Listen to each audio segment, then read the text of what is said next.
Hello everyone, welcome back to the channel. My name is Jake. This channel is called Jake of All Trades, and today I'm getting around to Hanabie's brand new single, Spicy Queen, which is an interesting title for a song after their last single, Tasty Survivor. I don't know what's going on with like Tasty Survivor, Spicy Queen. Are people getting eaten? I don't know. Let's find out without wasting any more time.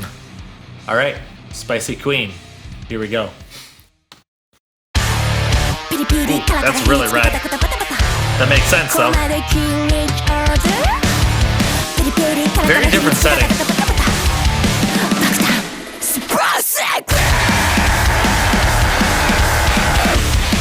They really changed up the style for this. Is this like, instead of We Love Sweets, spicy food now?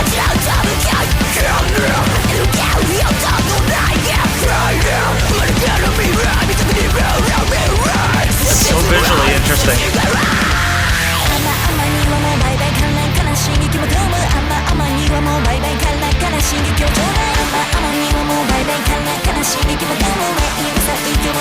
Love the groove here.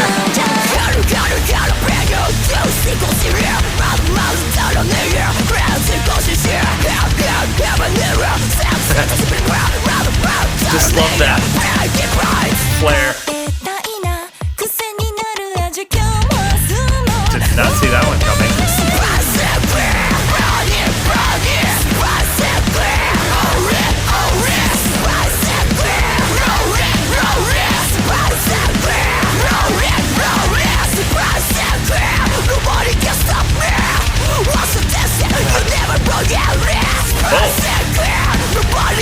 Flipping us off. Okay.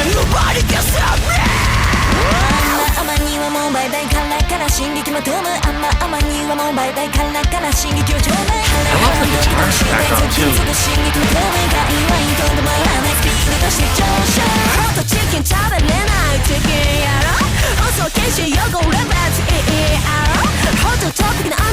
She's so casual in this. The way she changes the placement too.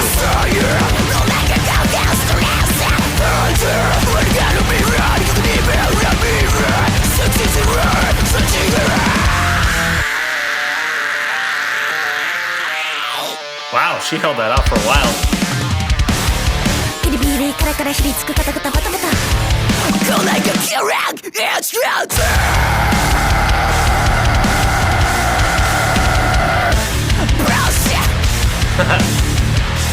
Just say BS. Demon Dog?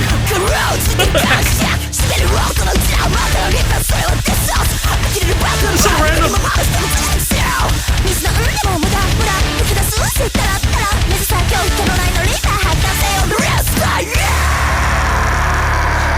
She's just screaming at the dog, just like, yep.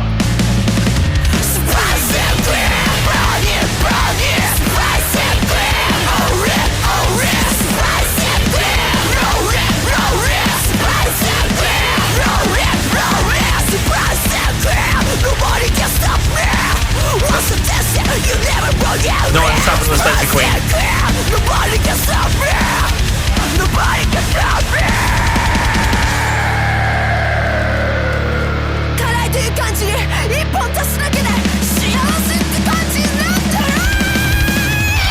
It's alright.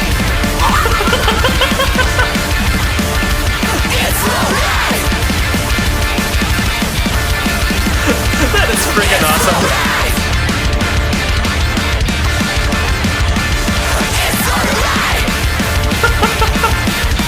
Yuki is a dragon. Confirmed. Oh my god. I love this band.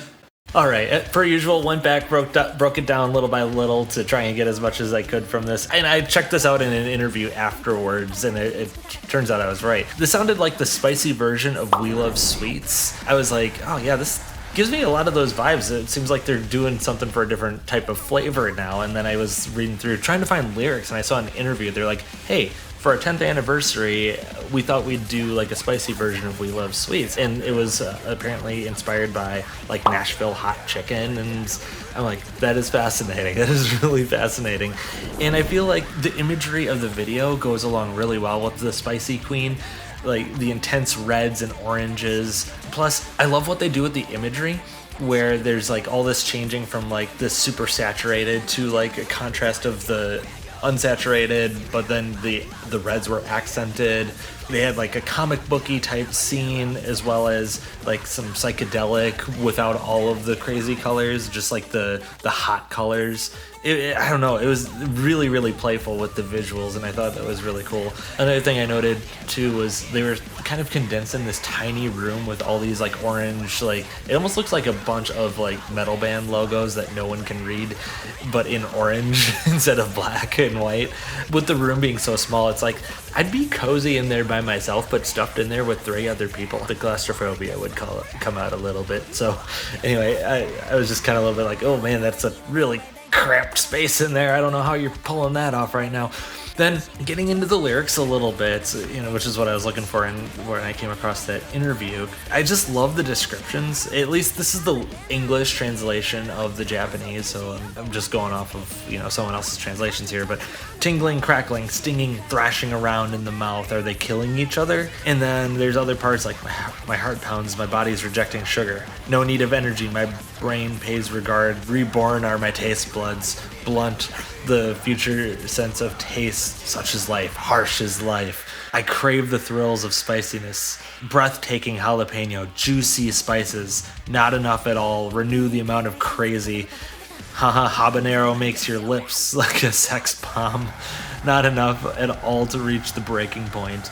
The addictive taste, I want to drown in it today and tomorrow. All these descriptors to describe this is just, oh my god. My nerves react, feeling the thrill, my brain is happy, stress relieved. Reborn taste buds, blunt the future sense of taste, such as life, harsh as life. This description is so vibrant, and I really love how they put that together. At least, again, this is based off English translation. It's probably even better in Japanese if I understood the language. Then getting into like the actual song itself, just section by section, it starts off real quick with Yukina's rapping, and one of the things I noticed here, she doesn't get as extreme in the song until like way later. Like the starts, she's like seems fairly calm, and like she has that signature like rise in her voice, like as she's ending her phrases. But in other songs, she like really goes up and squeaks, whereas this it's much more tame at the beginning anyway. But then it goes into the heavy section, and then there's like a pause, and then she like says something and kind of gives a little bit of quietness, and then goes right back into the heavies again. And she's in front of the table full of food, which is very similar to how it is in We Love Sweets. They're in front of a table full of sweet food, now they're in front of a table full of spicy food. With the chicken, I'm assuming that's the Nashville hot chicken that they've been referencing. Then the rhythm guitar in this section reminds me a little bit of my type. It's got the BPM, the rhythm, and the way that the guitar is accentuated is very reminiscent of that guitar riff there. I enjoy it, but it sounds very similar, and it's nuanced a little bit differently.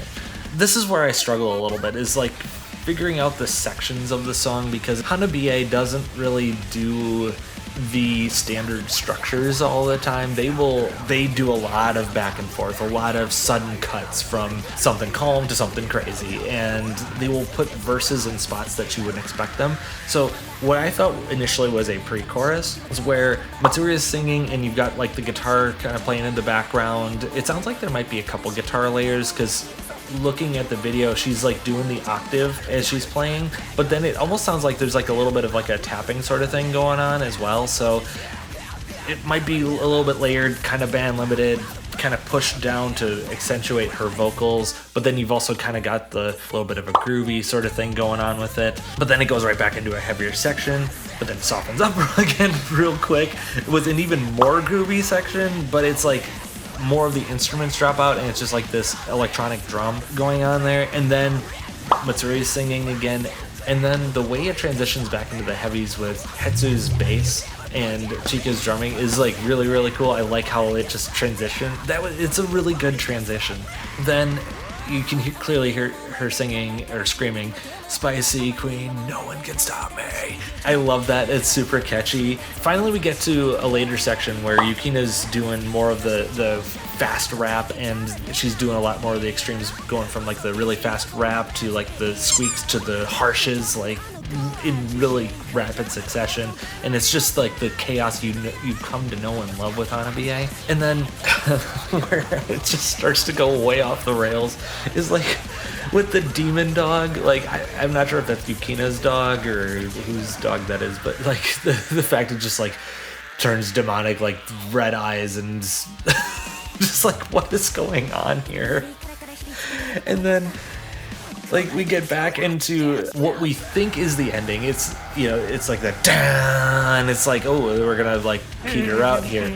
Nope.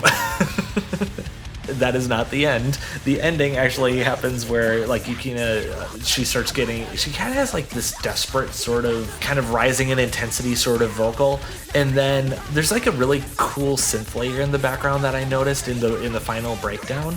But then like the thing that was really throwing me off was just her breathing fire. She just goes full dragon mode and just starts breathing fire all over the place.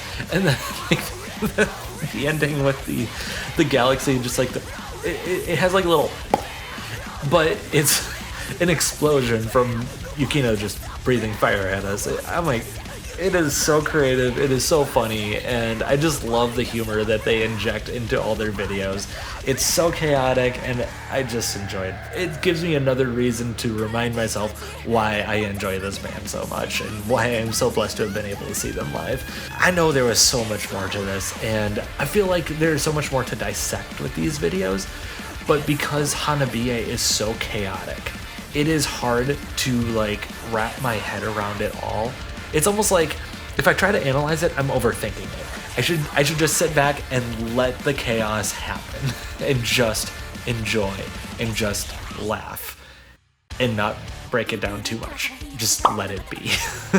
So with that being said, that's where I'm going to end it. If you liked the video, leave a like on it, subscribe to the channel, and turn on the notifications so that you don't miss anything going forward. And if you have any recommendations for other Hanabie songs I should check out, or other bands you'd like me to check out, drop it in a comment. I'll give you a shout out whenever I do any of those videos. And thank you again to Jonas S for supporting me on Patreon. I really, really appreciate it. That's it for this video. Thanks again for watching. Enjoy the rest of your day. God bless you, and rock on.